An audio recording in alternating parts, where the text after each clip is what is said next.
How do I build a growth plan? Not just any plan to grow, but how do I build an intentional growth plan that's directly aimed at the reason why I started my business in the first place?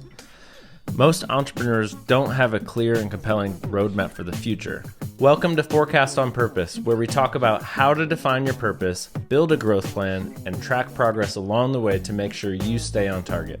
The result is clarity, confidence, and peace of mind that you are on the right track. My name is Ben Cooper, and I'm the founder of Amplify. We help entrepreneurs better understand how today's decisions either positively or negatively affect your future. In each episode, we'll hear a short story of an entrepreneur facing an important growth decision, business concept that applies to that situation, and then a key question or action step for you to take and look at your business through maybe a new lens that you haven't thought about before. Also, someday we may be talking about your business and the challenges you're facing. Today, we're going to be discussing how to build an intentional growth plan. Let's get started.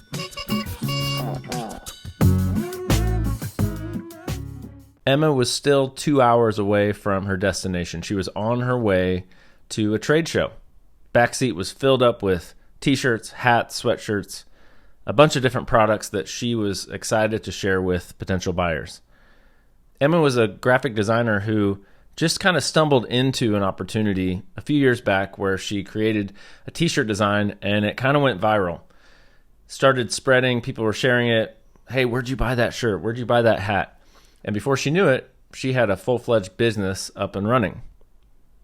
Now, here she was a couple hours away listening to her favorite, for me, it would be the Beatles song or, some oldies on the radio or something like that. And she is thinking about last year and last month. She's 2 hours away from pulling into an opportunity to hopefully build on success that she's had in previous periods, but she's just unsure about what to expect. How many orders am I hoping to get? Or what would this mean for the next quarter if I'm able to hit a certain sales target? A lot of questions are swirling around in her mind, and unfortunately, she misses her exit, which leads right into the metaphor that we'll talk about, which is having a plan is essentially like having a roadmap. It's like having a GPS for your business. So as you are heading toward a destination, like we talked about last episode, where we are defining the purpose, the flag in the distance, kind of the same way that you would type in the destination address in your GPS and you would get on the road, start driving toward it, and what you see is your plan, your path to get from where you are currently to where you're hoping to go. So we're going to dive into a specialized framework that I've put together that breaks down a few different questions that are important to be thinking about as you build your growth plan. If you want to read along, I find it really helpful to be looking at something as I'm also thinking about these questions. Go to forecastonpurpose.com, download the free guide, and you'll see a table that outlines these questions. There are 8 key questions we're going to be talking about, and they break into a 2x2 grid. So we have historical questions and current questions, and then we're going to view each of those types of questions through either a qualitative lens or a quantitative lens. So let's jump in. Now, when you're starting to think about building an intentional growth plan, it can be a little bit overwhelming because you might think, where do I even start? There's so many places that you could look in your business, in the financial statements, your purpose statements. Like, there are just a lot of places that you could go. And I find it really helpful to start in the beginning, which is in that first top left section of this table. How did the business start? What's the origin story of the business? Like we talked about Mike last episode, where as a coffee shop owner, you start a business for a certain reason, and that can a lot of times help paint a picture that is important for you to add context to what the plan is ultimately trying to accomplish in the first place. So how did the business start? And then what problem is the business solving in the world? Again, these are qualitative questions that are going to be originated in the past. But you should, as you look at your business today, you should be seeing those same threads be running through the decisions that you're making.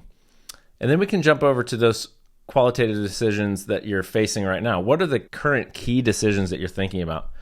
For Emma, you're showing up to a opportunity to sell some product at a trade show, and you're wondering, how much product am I even trying to sell? How many orders am I trying to make? Am I pricing things correctly? Like all these big questions. And then a final question in the qualitative realm is, who are the key decision makers that are ultimately involved in thinking about the trajectory and direction of the business? These are all important questions. They don't have to do with numbers necessarily. We're about to get into the numbers, but those qualitative questions can be really important to help add a foundation that we're going to be building on.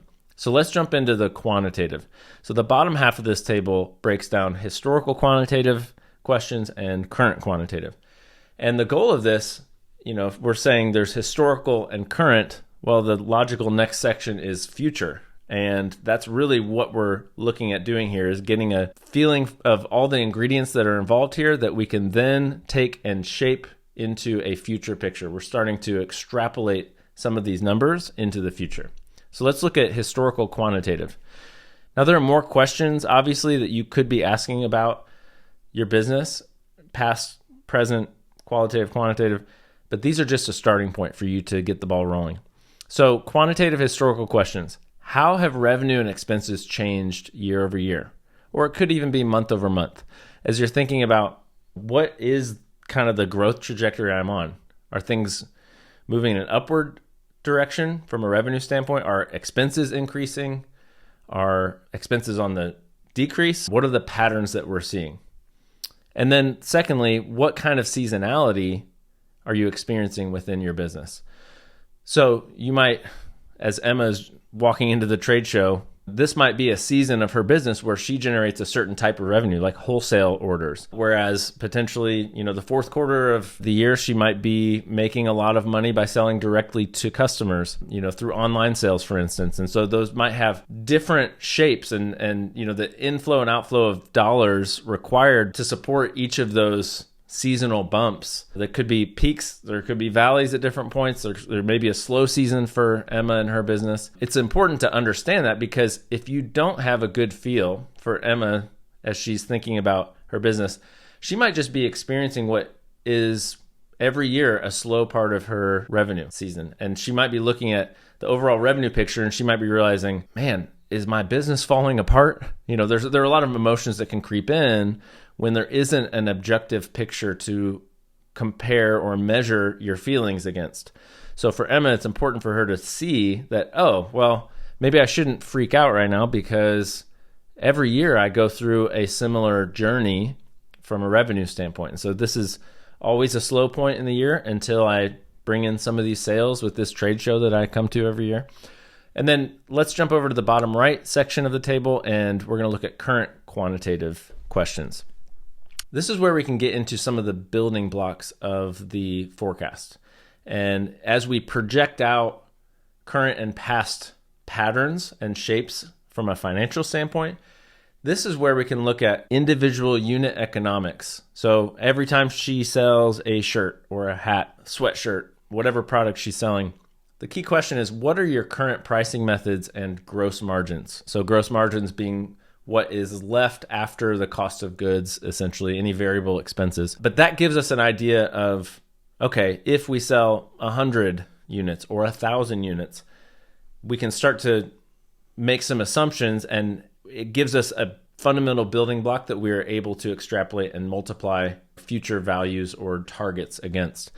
And then the final question, what are your current total fixed period costs per month? And this is just important from a break-even standpoint, because there may be months where the business brings in a whole lot of cash, and then other months where you're losing money. But sometimes if you're aware of the overall picture and you recognize that sometimes you're going to be investing back into the business, or just keeping the team intact, or yes, maybe you have extra capacity some months and you're paying for rent potentially on a space larger than you currently need, but you know that 9 weeks from now, 12 weeks from now, you're going to need that extra space. So you might have a higher overhead than your revenue is able to cover in a given month. But that doesn't necessarily mean that something's wrong. It's just important to have an objective picture of reality. And having a clearly defined amount of dollars that it costs, it's almost like paying rent every month on your business in the system. So every 30 days, the clock is ticking and you're going to have to pay to keep everything intact and the system being able to perform and generate value. That current quantitative picture of your current pricing methods and gross margin and then your current total fixed period costs, that allows us to actually identify a break-even number that says, okay, for us to not lose money, what's the 0 point where we're going to work really hard through the month and we're going to sell a lot of product and we're going to run the business and we end the month with exactly $0 new dollars in the bank account? What is that revenue amount that we have to target to make sure that we at least cover our expenses? That can provide some peace of mind. I've seen it over and over where if you don't know what your break-even number is and you're not sure about your seasonality or you don't have confidence in the way you're pricing things, it can just cause a lot of questioning and insecurity about how the business is going to continue to perform into the future. So I would encourage you to do two things.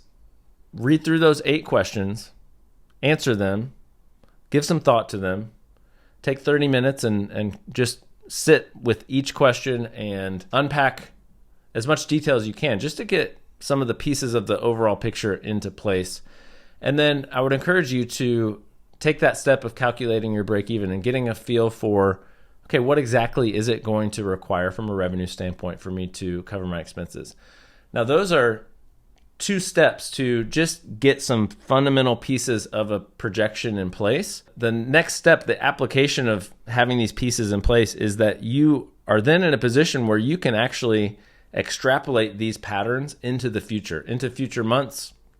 You can apply the seasonal shape that you experience against a certain year-over-year growth rate and assume a certain number of units are sold at a certain price, and you can calculate then the variable costs and continue pulling forward into the future your fixed operating expenses.